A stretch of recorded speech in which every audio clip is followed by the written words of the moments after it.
We're learning more tonight about the man who police say killed his infant sister in Loudoun County. Leesburg police charge Alvaro Mejia Ayala with strangling his 8-month-old sister last week.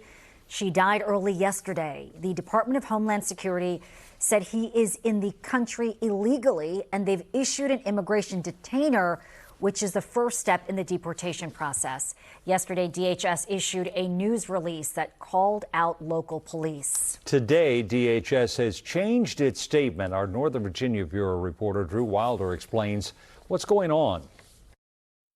Let me be clear, this was not an accident. There were moments when you could hear the pain in the voice of Leesburg's police chief when she announced an infant had died days after being allegedly strangled by her then 21-year-old brother. According to the criminal complaint, police found the 8-month-old girl with a white charging cord wrapped around her neck last Wednesday. She was rushed to the hospital in critical condition, and police say she passed away early Tuesday.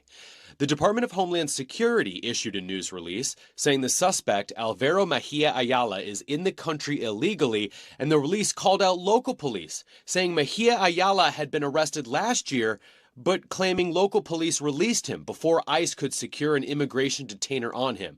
Loudoun County Sheriff says that's not true.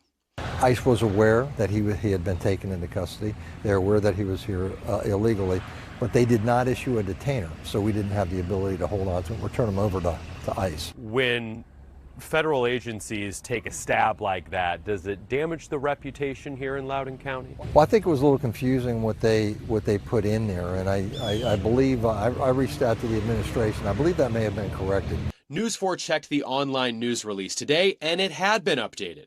No longer calling out local law enforcement, but still saying that Mejia Ayala has been in the country since 2016.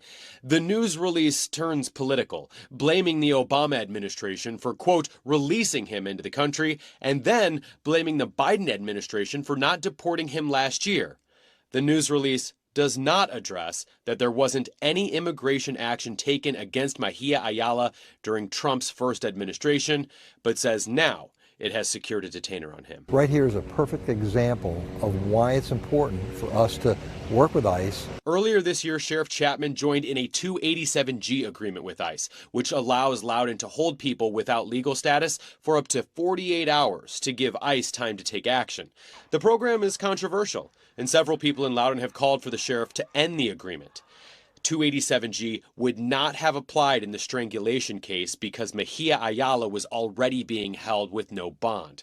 But now the question is, will ICE try to deport him before he's tried on pending murder charges? He's a suspect right now, so it's but tried and convicted for the murder that he committed, and then have him deported. I mean, I believe that he should do his time here. Reporting in Loudoun County, Drew Wilder, News 4. Mejia Ayala has not yet been charged with homicide. Yesterday, the Leesburg police chief said the county prosecutor is reviewing the facts of the case, and then new charges will be filed.